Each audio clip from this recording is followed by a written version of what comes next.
আজকের ভিডিওতে আমি আপনাদের দেখাবো যে কিভাবে আপনারা আপনাদের ফেসবুক আইডিকে লক করে রাখবেন। যদি আপনারা আপনাদের ফেসবুক আইডিকে লক করে রাখেন, তো আপনাদের ফেসবুক অ্যাকাউন্টে যে সমস্ত ফ্রেন্ডসরা রয়েছে তারা ছাড়া কিন্তু বাইরের কেউ আপনাদের ফেসবুক আইডিতে ভিজিট করতে পারবে না। তো ফেসবুক আইডি লক করার জন্য আপনারা আপনাদের ফোন থেকে ফেসবুক অ্যাপ্লিকেশনটি ওপেন করবেন। ফেসবুক অ্যাপ্লিকেশন ওপেন করার পর এইবার আপনারা ওপরে এখানে ডান দিকে ৩ টে লাইনে ক্লিক করবেন। ৩ টে লাইনে ক্লিক করার পর এইবার আপনারা এখানে আপনাদের নাম দেখতে পাবেন। তো আপনারা আপনাদের নামে ক্লিক করে আপনাদের প্রোফাইলটি ওপেন করবেন। প্রোফাইল ওপেন করার পরে এবার আপনারা নিচের দিকে এখানে ডান দিকে ৩ টে ডট দেখতে পাবেন। তো আপনারা ৩ টে ডটে ক্লিক করবেন। ৩ টে ডটে ক্লিক করার পর এবার আপনারা এখানে একটি অপশন দেখতে পাবেন লক প্রোফাইল।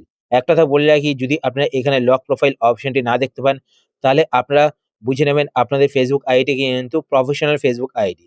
সেটাকে আপনাদের পার্সোনাল করতে হবে। মানে প্রফেশনাল মোডটাকে আপনাদের অফ করতে হবে। তো আপনারা নিচে এখানে দেখতে পাবেন টার্ন অফ প্রফেশনাল মোড। তো এখানে দেখতে পাবেন টার্ন অন শো করছে। তো আপনাদের ক্ষেত্রে কিন্তু এখানে টার্ন অফ দেখতে হবে। তো আপনার টার্ন অফ প্রফেশনাল মোডে ক্লিক করে প্রথমত প্রফেশনাল মোডটাকে অফ করবেন।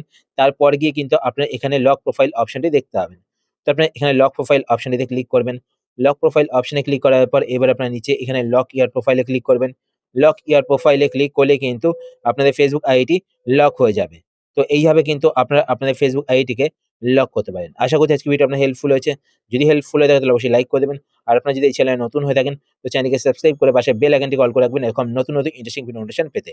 তো আজকের মতো এই পর্যন্তই। আবার দেখা হবে আপনার সাথে নতুন একটি ভিডিওতে। তো টাটা, সবাই ভালো থাকবেন।